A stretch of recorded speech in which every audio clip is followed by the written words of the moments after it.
Okay, for my UID team, napa-video po tayo. Wag po kasi masisi sa akin itong bagay na to. Atong Wednesday, itong lang kahapon ay we have the meeting, no? I was UID 3, meaning to say, UID 3 nyo ako, may 1 and 2. I heard that the president asking for portfolio. Ano po ang portfolio? Ito po yung compilation of all the things that you did from Manila Study till graduate po kayo. I don't know what is that. No? Kasi was my first time to hold the UID 3. Meaning to say, sabi ko nga, balik po tayo dun sa mga maduduming isip na about your YouTube and my YouTube account. I put a period on that. Pinaliwanag ko po dyan na ang YouTube account ko was not for monetary purposes, no? Meaning to say, naka-align po yan sa academic, no? Makakarating po kayo dyan, no? Sa sinasabi ko na yan kasi ang Google ay mag-a-ask po sa inyo for the alignment, no? Darating kayo dyan kasi wala pa naman kayong engagement. Balik po tayo, no? To put the period dun sa mga maduduming isip. Ito na po, dumating na po yung aking pangitain. Because the university asking for a portfolio, ito ang problema. Hindi ako ang naging UID 1 nyo, 2. So, ako ay 3. If ever, no, hingan po kayo ng portfolio dun po sa mga susunod na UID nyo at hindi ako, no, nililinaw ko yan.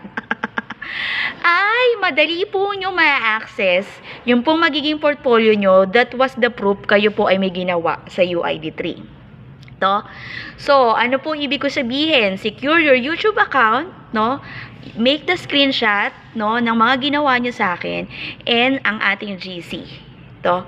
Ang portfolio was the compilation of all the output, no, hard, no, copy of your anything that goes on my UID 3. Wag nyo pong sasabihin sa akin dahil everything on my subject was recorded. No? I was shocked. It's just because paanong ma-organize yan. Ang akin, nagsimula ako sa inyo ng UID 3 at wag nyo pong sasabihin sa akin na hindi ko po sinabi sa inyo yung pong portfolio. So, yung portfolio po na yan, ay establish po yan, no, ng mga susunod, no? For example, next sem, baka hingan po kayo ng portfolio, no? All you have to do is just to compile. Kaya mabilis po compile sa akin kasi una may tinatrabaho po tayo and we have social media platform. So, naiintindihan nyo na po, yung pong marurumi ang isip, ay akin po yung tinutuldukan dahil alam ko na po ang mga pangitaing ganito. Kaya po for 16 years ang biglang awa ay ready po sa ano pang document na hihingin po, no, naputol ata. Document na hihingin po naputol sa aking subject. Inuulit ko po, kung hihingan po kayo ng UID 4 nyo, wag nyo po sasabihin sa akin na hindi ko sinabi yung about the portfolio thing.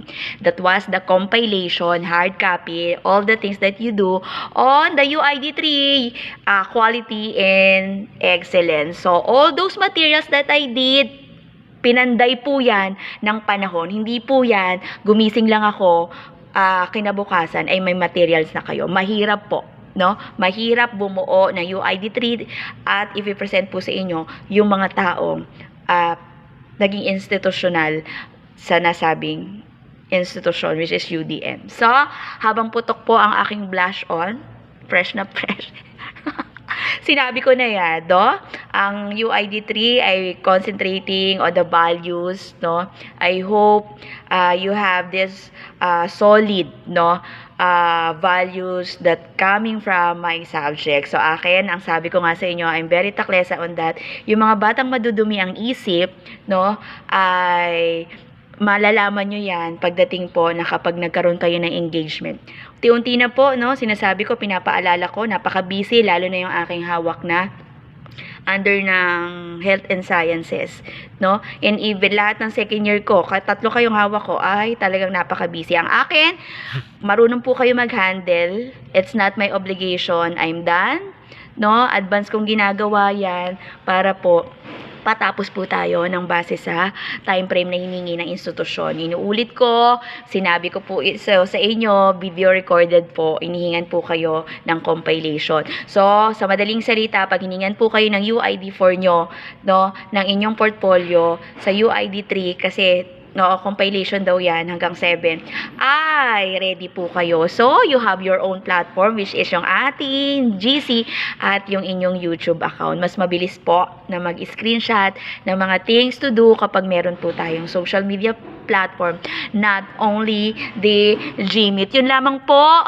and any violent reaction, pwede po kayong mag-raise ng question sa ating GC. Thank you so much.